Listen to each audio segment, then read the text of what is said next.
ذی الحجہ یا ذی الحج اسلامی سال کا 12واں اور آخری مہینہ ہے اور اس مہینے کو اسلام میں خاص اہمیت حاصل ہے۔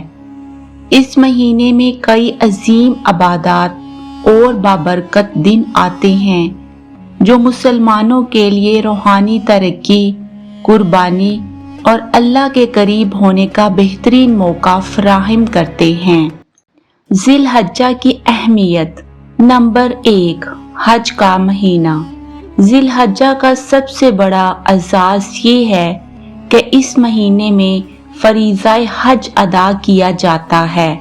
ہر سال دنیا بھر سے لاکھوں مسلمان خانہ کعبہ کا رخ کرتے ہیں اور مناسک حج ادا کرتے ہیں۔ حج اسلام کے 5 ارکان میں سے ایک ہے۔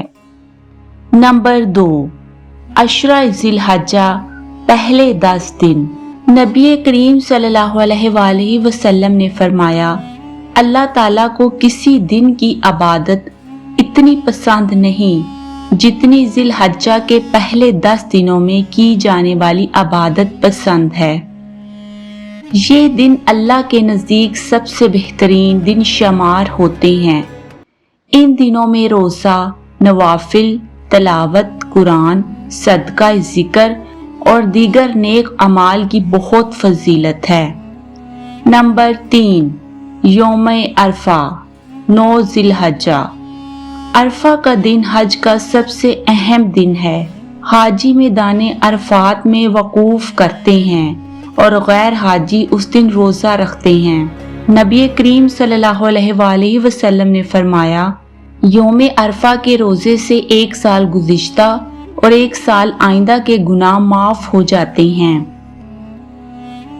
نمبر 4، عید الاضحیٰ، 10 ذی الحجہ۔